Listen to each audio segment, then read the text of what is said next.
Today we're going to go through and continue our Woad project. So what we have here is the Woad balls that we made last time from the harvested Woad from my garden, and they have completely dried, and I'm just storing them in this jar for the meantime because basically they need to go through their next stage of processing, which is taking the Woad balls, grinding them back down into a powder, and then wetting the powder and fermenting it, and then we'll be able to use that in our dye bath, which we'll use to collect our pigment. But what I thought we'd do today, seeing as we're not up to that stage yet, I've still got more Woad just growing in the garden. It's flowered and I'm starting to get the seeds, so hopefully I'll be able to collect seeds or have it self-seed for next year. But I thought I'd process up this Woad here into a pigment, or at least attempt to extract some of the indigo from it. Sorry. Get out of here. Get out of here. Anyway, now that that's dealt with, I'm actually going to be working from an idea that I got from this book here. This book is The Materials and Techniques of Medieval Painting by Daniel Thomas. It's a really good book if you're interested in particularly medieval painting techniques, so tempera, or you want to know how to make your own gesso panels or gilding or all sorts of things about the pigments that we used in medieval period. This is an incredibly useful book. Anyway, there's a little section here on Woad.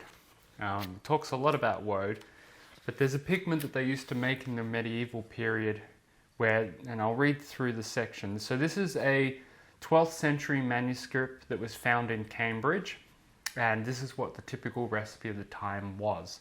So it says, take white marble, i.e. what we're working on here, put it into hot dung for a day and a night.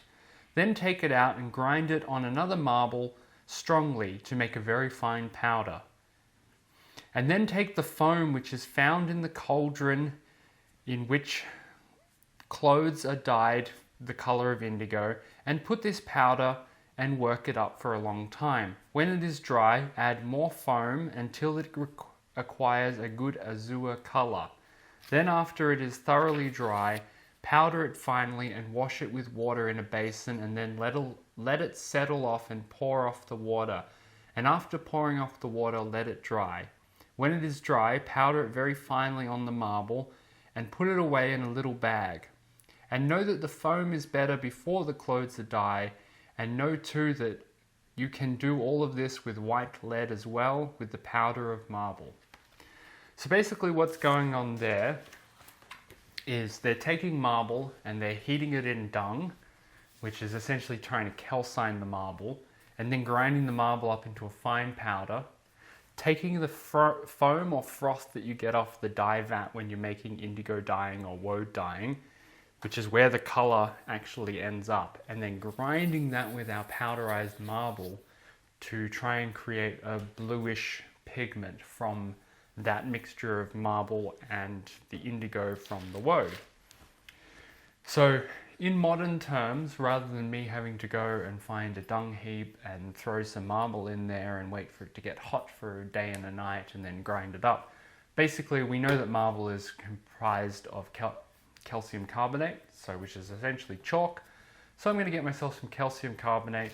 We're going to make a Woad dye vat, so we're going to heat this in hot water, boil it for a while, take the leaf matter out, make ourselves a big vat, and then we're going to... One of the things that gets talked about a little bit more in the chapter on the Woad is that it's not clear as to whether they used exclusively the foam or the water as well. So what will happen as we go through, I'll explain the process of how an indigo dye vat works, or to the best of my understanding. But what we're going to do is we're going to mix the chalk in and try and get the chalk and the indigo to blend together in the liquid, then filter it out and grind it together so that we can get our pigment that way, rather than painstakingly trying to grind some marble down to a fine powder. And as for the Woad balls, we'll get onto that probably in the next episode.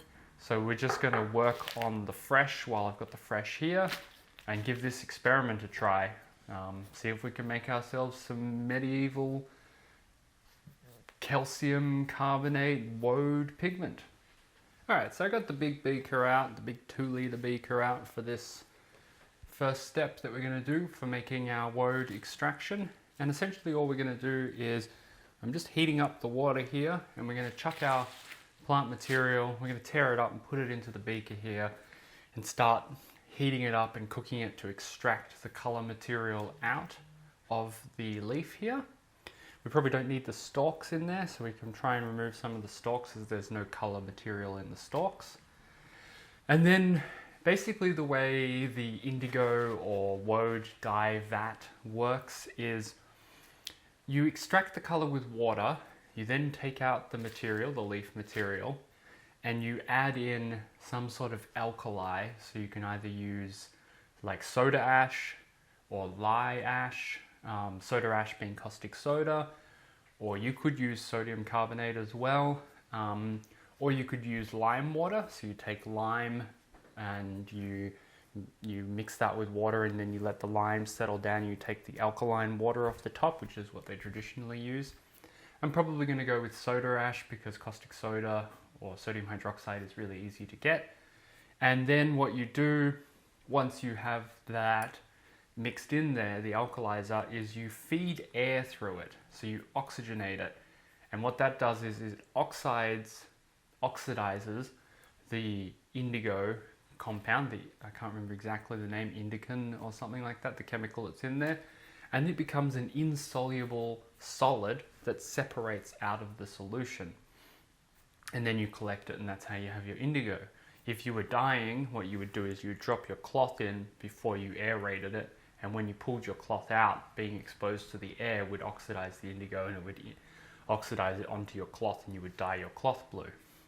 There's some more nuances and technicalities to the indigo dye bath, and I've read the theory on it, but I don't know it exactly, and there's lots of little complicated chemistry nuances because this is organic chemistry, but I'm just going to stick to the basics, which is I know that if I add an alkali and I oxidize it by bubbling air through it or whisking it, I'll get like a foam and a froth appear, and I'll be creating solid indigo.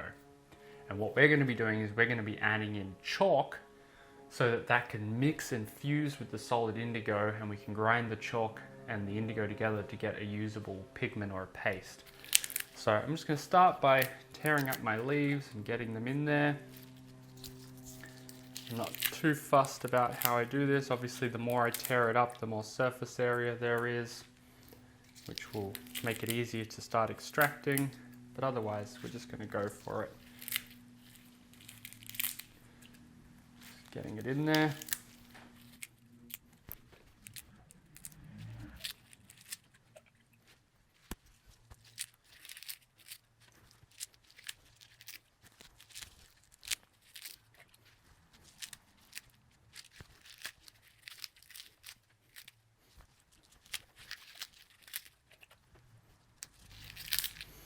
That familiar smell of the woad from last time. It's very chlorophyll-y.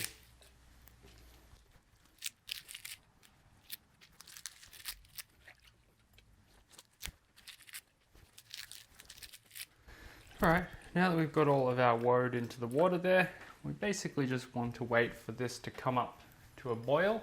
And I'm probably just going to put a little bit of a lid on here just to minimize the amount of oxidization that's going on, because we don't want any of our indigo to start precipitating out yet.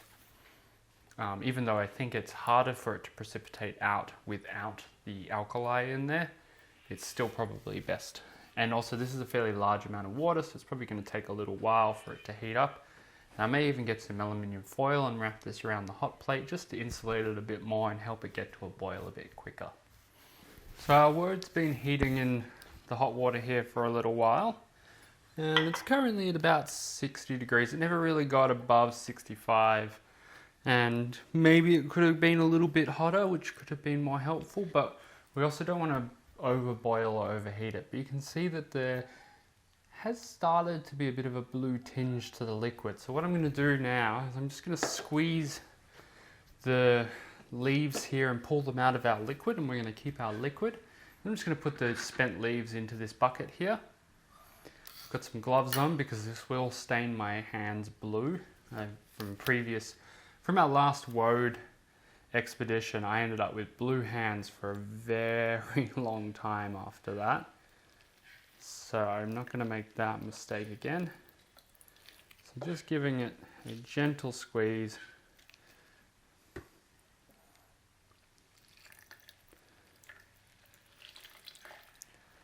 Just to get all the colouring material out. Also, it's quite warm. It is 60 odd degrees there, so the liquid is hot. And it's not necessarily that pleasant on my hands.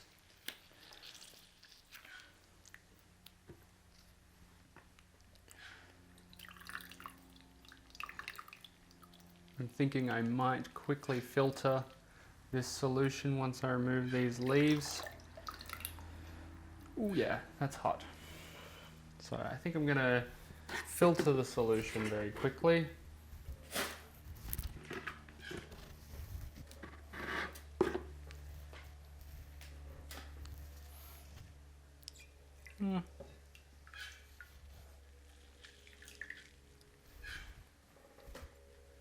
Yeah, there's a lot of matter and junk in here that we don't really want in our final woad. So let's give this a little quick filter through a funnel.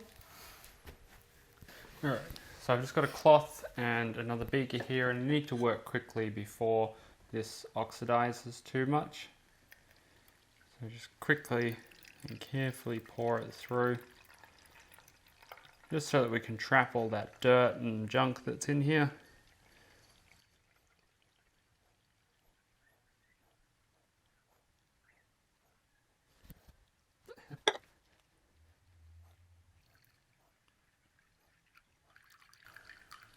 It's an interesting color, the liquid. It's very orange. It's very interesting to use green leaves, extract an orange liquid to make a blue pigment.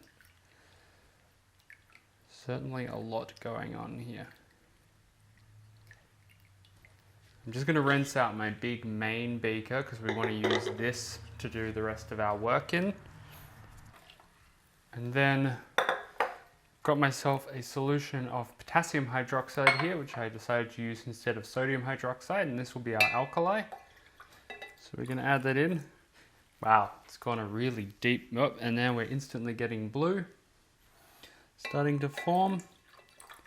I think that's probably enough of the alkali in there, and now I'm going to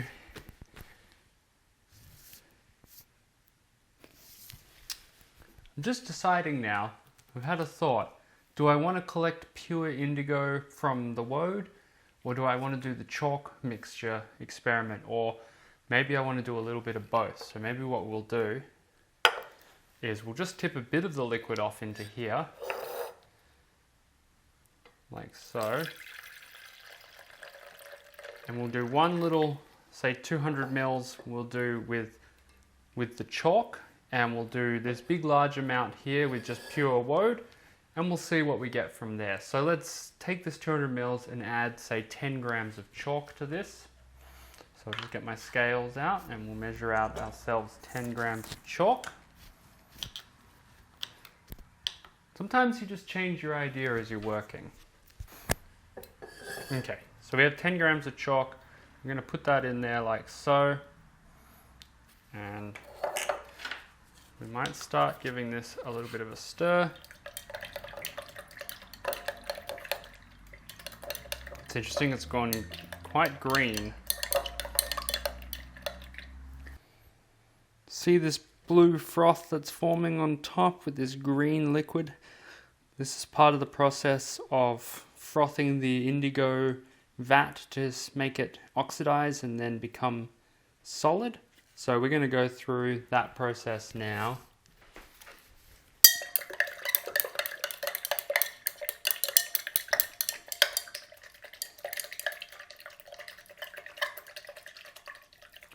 So we're just essentially trying to aerate it here in order to have a little trick that we can do in terms of aerating it.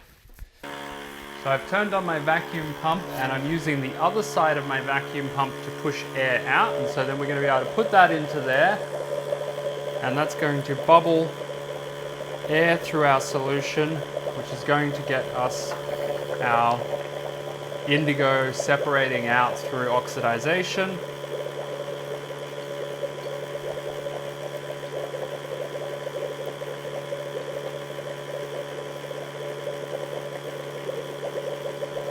As you can see there, all that blue forming on the top of the froth.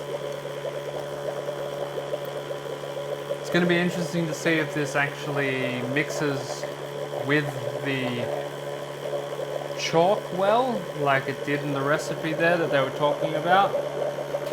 This is the froth that they were talking about that you would take off and grind with your chalk or your marble.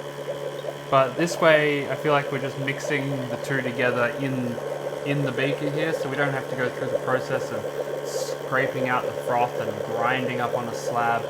This way we're just sort of doing the process here.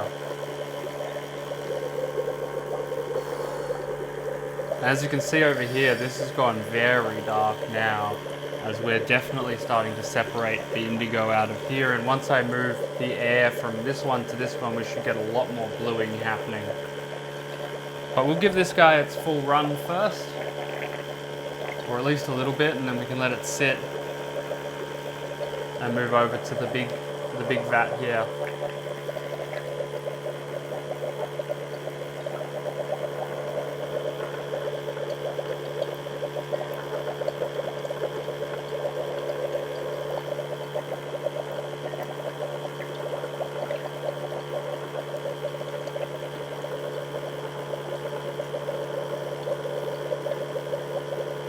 Alright, we might let that sit for a moment, and let's move on to this one here so that we can see this.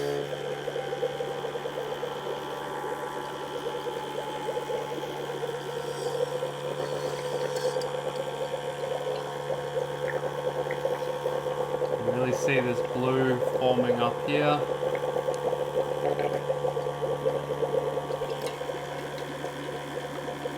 Try and get the air right down the bottom.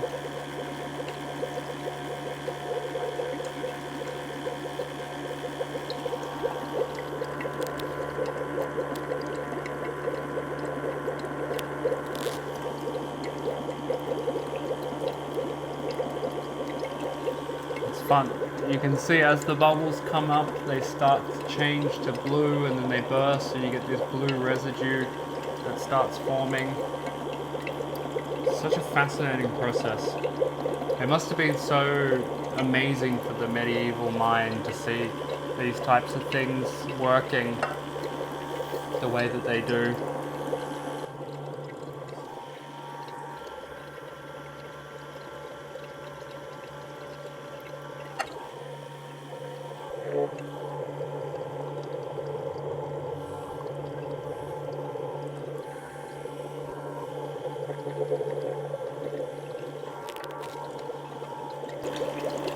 Adding the rest of the line just to use it all up.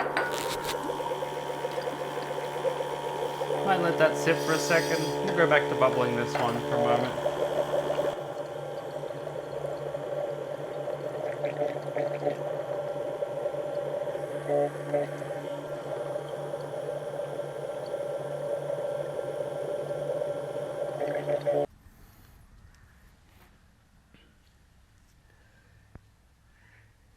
So we take a moment to appreciate the color of this froth here on top, and just how dark blue this whole thing has become. As we look at it, you can see there just such an intense royal blue kind of color formed. It's really incredible blue. So amazing. This weed-like plant. It's nothing special to look at. It's just sort of lost out there in the garden. Can produce such an incredible color. It's just truly amazing. We'll get back to aerating it, and I'm not sure exactly how long I have to do it for. I might do it for another 15-20 minutes worth of aerating, and then I actually believe that it's a very long, slow process for the indigo to settle down. It can take many days, or hours if not days, but I'll do a little bit more aerating. We'll see what happens from there. We might filter this through the filter pump, although you can see here sort of a light blue thing forming at the bottom there, which is quite interesting.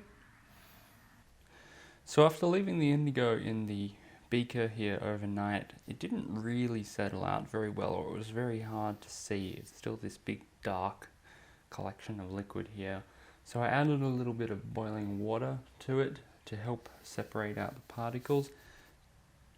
As you can see, the indigo particles are swirling around in the mixture there. You can see them, and hopefully the hot water will help them settle out a little bit quicker, and then we can gently siphon off that excess water and keep doing this process until we wash and clean and collect all the indigo. It's very light, fine particles, so it's very, very difficult to separate out. And you can't just run it through the filter because it clogs up the filter and gets stuck in the filter paper and doesn't quite work. And supposedly you're supposed to use silk, like a particular kind of silk, to collect it, but I don't have any of that at the moment, so we're just working with what we've got here. But hopefully this method will work in terms of collecting the indigo. As I said, it's so dark in there, even with the light shining. It's almost impossible to see what's going on. There we go, we can start to see. Well, after an immense amount of washing, adding extra hot water, waiting for the indigo to settle, adding more hot water, decanting off, and just going through so much. Here's like some of the initial waste liquid that I managed to decant off, which I still think there's a fair bit of indigo in here that needs collecting. I just haven't got around to processing it. But the bulk of it, I eventually managed to get the liquid above it is like this sort of greeny kind of swampy liquid that once you start to pour it off and add fresh hot water, you can actually finally start to see the indigo settle down and the water clears up. And then when that happens, you can pour off carefully the clear water, or I ended up using the vacuum filter pump that I have to just suck the top of the water off without disturbing the indigo that had settled down the bottom. I did that a number of times until I was able to pour the indigo that was still in the water onto these crystallizing dishes here, and then get these to evaporate in a warm place until I finally have here, which I'll bring the camera in, a very small amount of pure, well not pure, but relatively pure dried powdered indigo, which we extracted from all of those leaves, which is really cool. I also managed to, I've got over here, collect the chalk and indigo mixture that I did, which I ended up with this sort of light blue pigment that when that mixed with a watercolor binder, I got this sort of navy blue pigment here, and I even tested it in a little bit of oil as well. So the chalk indigo mixing together and doing the precipitating process with the chalk already in there actually worked quite well. So I'm going to run that pigment through its paces and see how it is light fastness wise and color wise and stuff like that. But it is actually, the medieval method was not, you know, obviously I amalgamated the medieval method, but it was pretty good. So let's come in and have a quick look at some of the things that we've got here. But all in all, this is a pretty successful little extraction from the Woad. I ended up with more indigo than I expected from just that one sort of bunch of leaves there. And I can imagine if I was to really get keen on the farming side of the indigo and farmed up, you know, 50 to 100 plants or something like that, I could start to get a sizable amount of indigo and turn that into some sort of usable pigment. So what we have here is the dried indigo powder from our Woad plants, and as you can see, it's not much, but it's very strong, this color, and it's very dark, sort of navy blue, very, very rich color. It's hard to see when it's sort of in this powdered form, and I could probably wash and process it a little bit more, but What I'm probably going to end up using this for is some Maya Blue experiments in the future, and I'll probably harvest the rest of the woad that I have out in the garden, process it up like this, and yeah, we'll move on to some Maya Blue for that one. This one here is our chalk and indigo woad mixture that we did, and as you can see, it's a really nice sort of soft pale blue, and I reckon if I increased the amount of indigo that I used with the chalk, we could probably get a bit of a deeper blue. But I ended up turning this into 2 paints, so I'm just going to show you. Here is a little bit of watercolor paint that I made from it, and if we just start to wet that back up, and we've got some paper here, and we just start to brush that out. As you can see there, we've got actually quite a nice sort of, it's almost like a Prussian blue, but a little bit lighter and softer, somewhere between a blue verditer and a Prussian blue. Quite a nice colour, as you can see there.